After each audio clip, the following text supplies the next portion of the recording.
नमस्कार, स्वागत है आपका। मैं हूं आपके साथ सुमित शर्मा। दमोह में एक ही परिवार के 3 लोगों की सनसनीखेज हत्या कर दी गई। छेड़खानी के मामले में हत्या को अंजाम दिया गया है और यह बात निकलकर सामने आई है। उधर इस मामले पर सियासत भी गरमाई है। रिपोर्ट देखें। यहां 3 लोगों के शव हैं। तीनों एक ही परिवार के हैं। माता पिता और बेटे की लाठी डंडों से पिटाई की गई, फिर गोली मारकर मौत के घाट उतार दिया गया। एक व्यक्ति की हालत गंभीर बनी हुई है। दमोह जिला अस्पताल में उसका इलाज चल रहा है। दमोह की सागर नाका चौकी थाना इलाके देवरान गांव का ये मामला है। हत्या की वजह छेड़खानी के आरोप को बताया जा रहा है। सुनिए मृतक के बेटे का क्या कुछ कहना है। भाई भाभी और मम्मी गई थी गोबर उगाने, बड़े भैया देखने गए थे कि अभी तक नहीं आए। तो पटेल की वो बहू बोलने लगी कि हमारी तरफ देख रहा है। वो बल्कि घर में थी। हाँ, तो भैया नहीं देख रहे थे। भैया गए थे मम्मी पापा को बुलाने। फिर आज सुबह आए, मार भी आए तो हम लोग कुछ नहीं कही। हम लोग अंदर होगा कि भाई लड़ाई दंगा नहीं करो। फिर वो लोग आए डायरेक्ट गोली चलाने लगे। घटना की जानकारी मिलने पर पुलिस मौके पर पहुंची। गांव में तनाव को देखते हुए बड़ी संख्या में पुलिस बल तैनात किया गया। वहीं आरोपियों की गिरफ्तारी के लिए अलग अलग टीम रवाना की गई। प्रकरण में हमारे एट्रोसिटी एक्ट का प्रकरण पंजीबद्ध और मौके की कार्रवाई की जा रही है और इस प्रकरण में कलेक्टर साहब के द्वारा भी स्पॉट विजिट किया गया है। पूरे प्रकरण का परीक्षण किया जाएगा और जितने भी अनावेदकों के विरुद्ध जो नियमानुसार वैधानिक कार्रवाई की जाना संभव है वो की जाएगी। आरोपी की तलाश के लिए पार्टियां विभिन्न स्थानों पर भेज दी गई है। हत्याकांड पर सियासत भी शुरू हो गई है। कमलनाथ ने ट्वीट कर घटना पर दुख जाहिर किया और सरकार से दोषियों के खिलाफ कार्रवाई की मांग की। दमोह में आज दलित परिवार के 3 लोगों की नृशंस हत्या कर दी जाती है घर में घुसकर, और अपराधियों को किसी तरह का कोई डर नहीं है। मध्य प्रदेश की सरकार इवेंट में लगी हुई है और यहाँ गरीब जनता के ऊपर अत्याचार हो रहे हैं। गरीब जनता को जुल्म का शिकार होना पड़ रहा है। उधर बीजेपी का कहना है कि दोषियों को किसी भी सूरत में बख्शा नहीं जाएगा। ये घटना निश्चित तौर पर दुर्भाग्यजनक है और पुलिस तत्परता के साथ में अपनी भूमिका निभा रही है, लेकिन ये संपूर्ण कानून व्यवस्था पर सवाल खड़ा करने का जो काम कमलनाथ जी कर रहे हैं, जो भड़काने और लोगों को लड़ाने का काम कमलनाथ जी कर रहे हैं, ये निश्चित तौर पर कतई उचित नहीं ठहराया जा सकता। ये मामला संवेदनशीलता के साथ में कानून व्यवस्था बनाए रखने का है। दिन दहाड़े हत्याकांड को लेकर सवाल उठ रहे हैं। ऐसे में आरोपियों की जल्द गिरफ्तारी जरूरी है।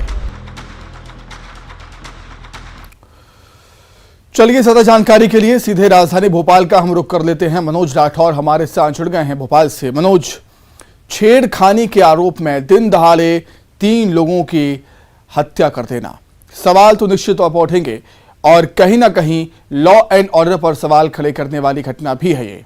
मनोज जी बिल्कुल, कहीं ना कहीं इस घटना क्रम में जिस तरीके का पूरा मामला सामने आया उसके बाद पुलिस लगातार कार्रवाई करने का काम भी कर रही है। हालांकि किस तरीके की ये पूरी शिकायत थी और क्या पहले शिकायत की गई थी, पुलिस ने किस तरीके का एक्शन लिया, ये कई सवाल हैं जिन पर जो है पुलिस को ध्यान देना पड़ेगा। हालांकि एक संवेदनशील ये पूरा घटनाक्रम है। आरोपियों की गिरफ्तारी तत्काल करने की मांग भी अब जो है मध्य प्रदेश में उठने लगी है और राजनीति भी जो है इस पर होने लगी है। बीजेपी की तरफ से भी बयान आया है जब कांग्रेस ने सरकार को घेरने की कोशिश की और कांग्रेस की तरफ से भी लगातार बयानबाजी इस पूरे घटना को लेकर की जा रही है और मध्य प्रदेश की कानून व्यवस्था को लेकर सवाल लगातार खड़े किए जा रहे हैं। कांग्रेस प्रवक्ता अजय सिंह यादव का बयान भी सामने आया था और सरकार को घेरने की कोशिश लॉ एंड ऑर्डर को लेकर की गई थी, लेकिन अब बीजेपी भी इस पूरे मामले में पलटवार कर रही है और बीजेपी की तरफ से प्रदेश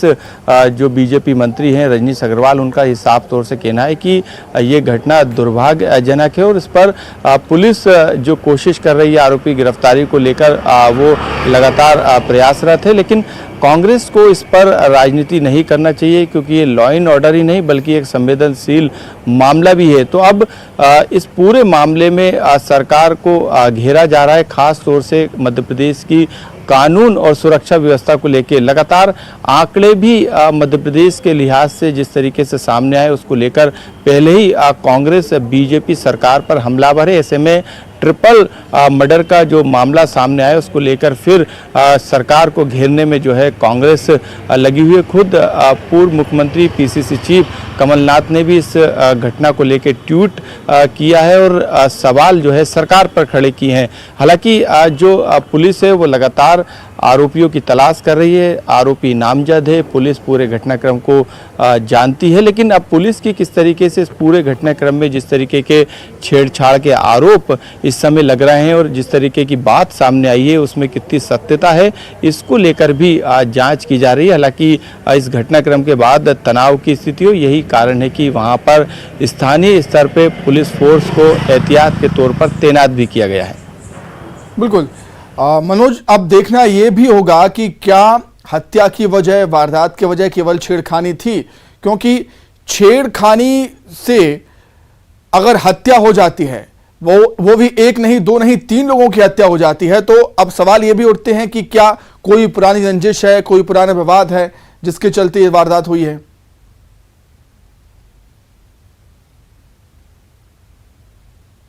पीछे एक कारण नहीं बल्कि कई कारण हो सकते हैं जिसको लेके पुलिस अपने स्तर पर जांच कर रही है, लेकिन जिस तरीके के आरोप छेड़छाड़ को लेकर लगाए गए हैं उस पर भी जो है पुलिस का फोकस है। लेकिन इतना बड़ा हत्याकांड हो गया और पुलिस को यदि छेड़छाड़ की पहले शिकायत मिली होगी, उस पर किस तरीके का एक्शन लिया होगा, ये तमाम तरीके के सवाल हैं जिसको लेकर कानून और सुरक्षा व्यवस्था पर भी सवाल खड़े किए जा रहे हैं। तो अब स्थानीय स्तर पे जो पुलिस है अब वो हर एंगल पे जांच कर रही है सत्याकांड से जुड़े कि आखिरकार कोई पुरानी रंजिश तो नहीं है, क्योंकि एक ही जगह के ये परिवार रहने वाले हैं और जिस तरीके के आरोप खास तौर से सामाजिक तौर पर लगाए जा रहे हैं उस पर भी पुलिस संवेदनशील है और लगातार उन एंगलों पर भी जांच कर रही है ताकि इस पूरे मामले में जो पीड़ित पक्ष है उसको न्याय दिला सकें और जो आरोपी पक्ष है उस पर सख्त कार्रवाई करके उनको सजा दिलाने का काम किया जा सके। तो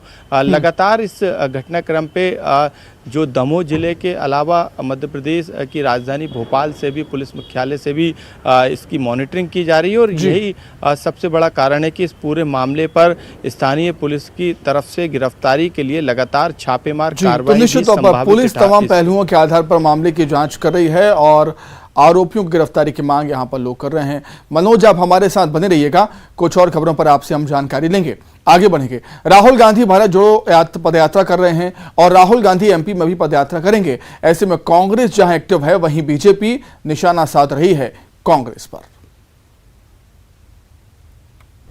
राहुल गांधी की एमपी में निकलने वाली पदयात्रा से पहले कांग्रेस एक्टिव हो गई है। कमलनाथ के निर्देश पर 27 और 28 अक्टूबर को कांग्रेस नेताओं का एक दल 382 किलोमीटर रूट पर जाएगा। ये दल 30 अक्टूबर को हैदराबाद भी जाएगा। दल पदयात्रा के दौरान की जा रही व्यवस्थाओं का करीब से जायजा लेगा और एमपी में राहुल गांधी की पदयात्रा को लेकर बेहतर व्यवस्था में जुटेगा। 30-31 को जो प्रभारी अलग अलग व्यवस्थाओं के, खाद्य के, ट्रांसपोर्ट के, टेंट के आदि बनाए हैं कमलनाथ जी, वो सबकी पूरी टीम, इसमें नेता प्रतिपक्ष डॉक्टर गोविंद सिंह जी भी है, ये सब टीम जाएगी हैदराबाद और 30 और 31 को वहाँ की पूरी व्यवस्थाओं को देख के आएंगे, जिसको उन व्यवस्थाओं से देख के वो व्यवस्थाएं जब 20 नवंबर से राहुल जी की यात्रा आएगी तो वो सब व्यवस्थाएं पूरी हो सके और कहीं कोई कमी ना हो, इसलिए एक तरह से हम देखने के लिए जा रहे हैं। उधर राहुल गांधी की पदयात्रा पर बीजेपी ने तंज कसा है।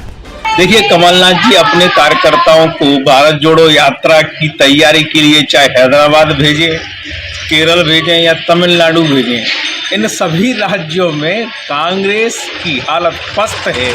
कांग्रेस बुरी तरह से पराजित भाव में बैठी हुई हताश निराश है। ठीक हालत मध्य प्रदेश की है, जहाँ ना ऊर्जा है ना सकारात्मक भाव है, वहाँ काहे की तैयारी और काहे का किसी प्रकार का इंतजाम आने वाले दिनों में इन राज्यों में जो कांग्रेस की दुर्गति तीसरे चौथे नंबर पर पहुंचने की हुई है वही मध्य प्रदेश में होगी। आगे 2023 का चुनाव ये सिद्ध कर देगा। भारत जोड़ो यात्रा के जरिए कांग्रेस को मजबूत करने की कोशिश की जा रही है। एमपी में विधानसभा चुनाव है, इस लिहाज से राहुल गांधी की यात्रा को लेकर कांग्रेस खासी तैयारी कर रही है।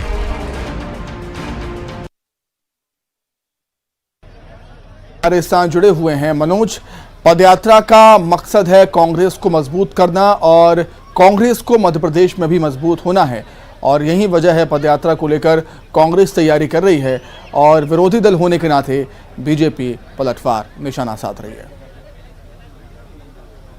जी बिल्कुल, क्योंकि कांग्रेस पार्टी की सबसे बड़ी यात्रा है और ये देश के हिसाब से पार्टी के लिहाज से काफ़ी महत्वपूर्ण भी मानी जा रही है और 2024 के लोकसभा चुनाव को देखकर इस यात्रा को जोड़ा भी जा रहा है। और ऐसे में बीजेपी लगातार हमलावर है, बयान भी बीजेपी के बड़े नेताओं के इस यात्रा को लेकर सामने आ रहे हैं। लेकिन मध्य प्रदेश के लिहाज से काफ़ी महत्वपूर्ण जो है इस यात्रा को माना जा रहा है, क्योंकि 2023 में मध्य प्रदेश विधानसभा के चुनाव है। ऐसे में कांग्रेस खुद को फिर से जीत की तरफ ले जाने की कोशिश, और यही कारण है कि कमलनाथ लगातार प्रचार प्रसार की भूमिका में जो है इस समय नज़र आ रहे हैं। लगातार उनके दौरे सभाएं जो हैं मध्य प्रदेश के अलग अलग ज़िलों में जारी है, और यही कारण है कि 300 से ज़्यादा 382 जो किलोमीटर की यात्रा मध्य प्रदेश में राहुल गांधी की रहेगी। उस दौरान जिस रूट और जिस ज़िले से ये यात्रा होकर जाएगी उसका 26-27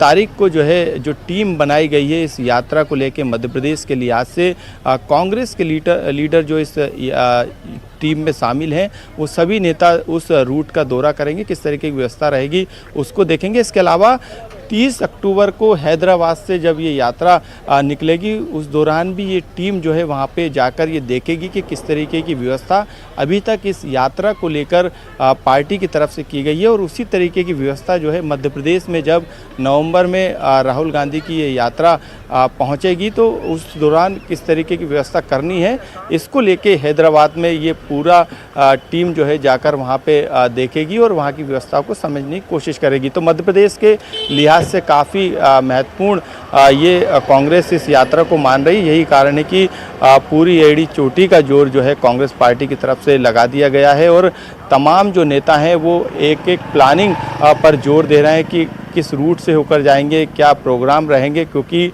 उज्जैन के महाकाल भी जाएंगे, महाकाल लोक का वहाँ पर जाके देखेंगे, और तमाम तरीके के उनके प्रोग्राम इस दौरान मध्य प्रदेश कांग्रेस पार्टी ने बनाए हैं। तो काफ़ी महत्वपूर्ण है कांग्रेस के लिए 2023 के लिहाज से, और ये कई विधानसभा क्षेत्रों से होकर ये यात्रा गुजरेगी, तो उन विधानसभा क्षेत्रों के लिए भी महत्वपूर्ण रहेगी ये यात्रा। और जिस तरीके से कांग्रेस सत्ता से बाहर हुई थी तो ऐसे में कांग्रेस फिर से वापसी की तरफ जो है जाने की कोशिश इस यात्रा के जरिए करेगी, और यही कारण है कि संगठन को मजबूत करने का काम भी इस समय कांग्रेस पार्टी लगातार कर रही है। हालांकि इस यात्रा को लेके लगातार बीजेपी की तरफ से भी बयान आ रहे हैं, रोजाना गृह मंत्री नरोत्तम मिश्रा की तरफ से भी बयान आते हैं, और लगातार इस यात्रा को घेरने की कोशिश की जाती है, और राहुल गांधी की इस यात्रा को दूसरे नज़रिए से बीजेपी देख रही है। हालांकि कांग्रेस इसे एक मजबूत यात्रा 2023 नहीं बल्कि 2024 लोकसभा चुनाव के लिहाज से मान रही है। ठीक है मनोज, बहुत शुक्रिया आपका जुड़ने के लिए और तमाम जानकारी के लिए आपका बहुत धन्यवाद। आगे बढ़ेंगे। दिवाली के बाद एमपी की हवा की हालत खराब है। प्रदेश के कई शहरों में जमकर आतिशबाजी हुई। एयर क्वालिटी इंडेक्स खराब हो गया इसकी वजह से, और किस शहर का क्या हाल है रिपोर्ट में देख लेते हैं।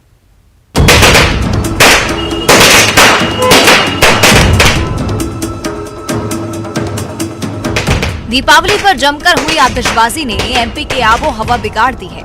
पटाखों से प्रदेश धुआं है। प्रदेश के कई शहरों में एयर क्वालिटी इंडेक्स खराब है। एक नजर जरा शहरों के एयर क्वालिटी इंडेक्स पर डालते हैं।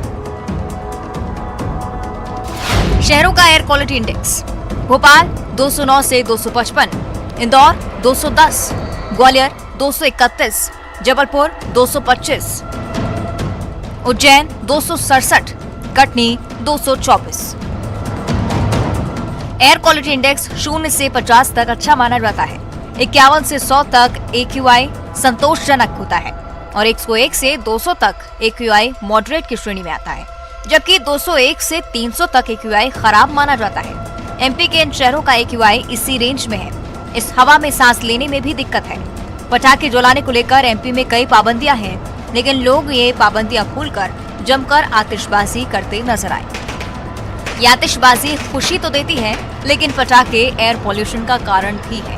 शहरों का ये एयर क्वालिटी इंडेक्स बता रहा है कि पटाखों ने हवा का क्या हाल किया है। ऐसी हवा जो सांस लेने के लायक ही नहीं है। Bureau report, news 18।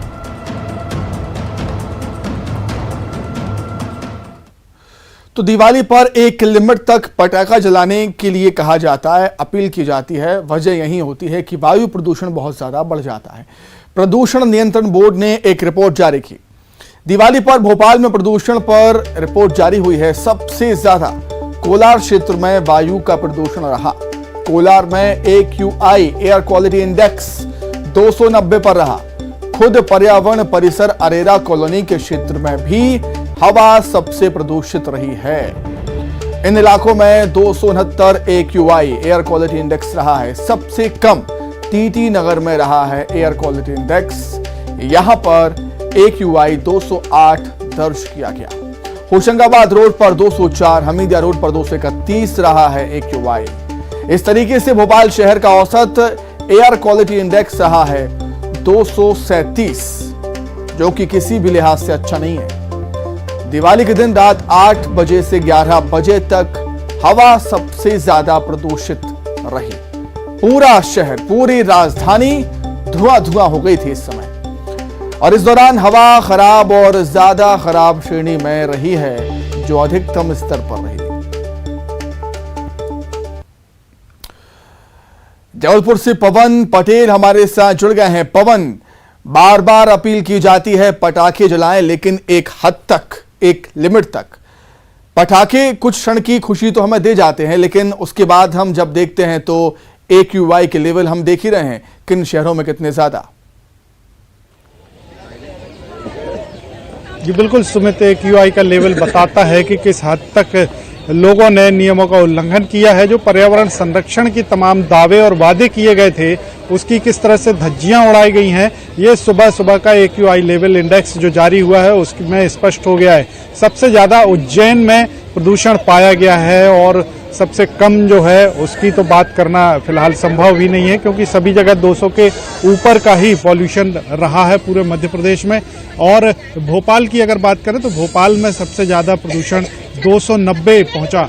तो ये तमाम जो इंडेक्स जारी हुए हैं, ये इस बात को बताते हैं कि शासन और प्रशासन के निर्देशों की किस तरह से धज्जियां उड़ाई गई। हालांकि साल भर का त्योहार है, आतिशबाजी सनातन संस्कृति में दीपावली पर प्राचीन परंपरा रही है और हमेशा से आतिशबाजी होती रही है। लेकिन एक सवाल ये भी उठता है कि आखिर अब जबकि पर्यावरण संरक्षण की तमाम बातें होती हैं, जब प्रदूषण के कई और माध्यम भी बन गए हैं, ऐसे में सावधानी रखना बेहद जरूरी है। और शासन प्रशासन के साथ आम लोगों की भी ये जिम्मेदारी बनती है कि प्रदूषण को ध्यान में रखते हुए ही त्योहार मनाए जाएं, आतिशबाजी की जाए। आखिर दीपावली पर ऐसा क्यों नहीं होता, ये एक सवाल है और जिसके लिए लोगों को जागरूक होना ही पड़ेगा। और भी ऐसे कई कारण हैं जिनके कारण प्रदूषण लगातार बढ़ रहा है। तो इस बार का जो इंडेक्स जारी हुआ है, यानी 200 के ऊपर सभी शहरों का इंडेक्स पाया गया, AQI लेवल पाया गया है, जो बेहद चिंताजनक है और लोगों को इस बारे में सोचना चाहिए।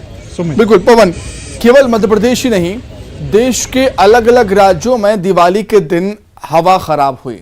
और इसकी वजह एक ये भी हो सकती है कि पिछले 2 सालों से दीपावली का त्योहार उतने उत्साह के साथ लोग नहीं मना पाए थे, लेकिन इस बार कोविड का कोई रिस्ट्रिक्शन नहीं था, कोई पाबंदियां नहीं थी, तो दिल खोलकर लोगों ने इस त्योहार को इस साल मनाया है और काफी अधिक मात्रा में पटाखे जलाए हैं। शायद यही वजह है कि हवा ज्यादा खराब हुई है। बिल्कुल सुमित, ये कारण एक पहला कारण इसको कहा जा सकता है या बड़ी वजह इसको माना जा सकता है कि कोरोना काल में कोई भी त्योहार ठीक से नहीं मना पाए। दीपावली का त्योहार भी लोगों ने सीमित दायरे में रहकर शासन की पाबंदियों के तहत मनाया था, जिसमें आतिशबाजी पर भी पाबंदियां लगी थी। 10 बजे के पहले ही आतिशबाजी करने की अनुमति दी गई थी। 10 बजे के बाद किसी भी तरह की आतिशबाजी पर पूरी तरह से प्रतिबंध था। लेकिन इस बार जो पाबंदियां नहीं थी, कोरोना के संक्रमण इस बार नहीं था, इसीलिए शासन ने, प्रशासन ने भी कोई पाबंदी नहीं लगाई, किसी प्रकार की कोई रोक नहीं थी, ना तो त्योहार मनाने पे, ना ही बाजार में घूमने पर। तो यही वजह भी रही है कि आतिशबाजी भी जमकर हुई है, खरीदारी भी लोगों ने जमकर की है और सबसे ज्यादा पटाखों की बिक्री भी हुई है और पटाखों के जरिए ही लोग अपनी खुशी का इजहार भी करते हैं। लेकिन ग्रीन पटाखों की जो बात की जाती है, कहीं ना कहीं ये शासन के लिए भी एक चुनौती है कि ग्रीन पटाखे ही बाजार में बिकना चाहिए, मिलना चाहिए, लेकिन शासन की नाक के नीचे कहीं ना कहीं लापरवाही ये भी बरती जाती है कि जो नियम के तहत पटाखे मिलना चाहिए उसके अलावा प्रदूषण फैलाने वाली चीजें भी। लेकिन पवन, ये बात भी है कि रहती हैं, सरकारें, प्रशासन सहज उपलब्ध हो जाती है। कब तक करेगा? एक आम नागरिक की जिम्मेदारी भी बनती है कि हमें हमारे पर्यावरण को सुरक्षित रखना है। बहुत धन्यवाद आपका पवन, जुड़ने के लिए और तमाम बातचीत के लिए। इवनिंग एजेंडा में इतना ही। नमस्कार।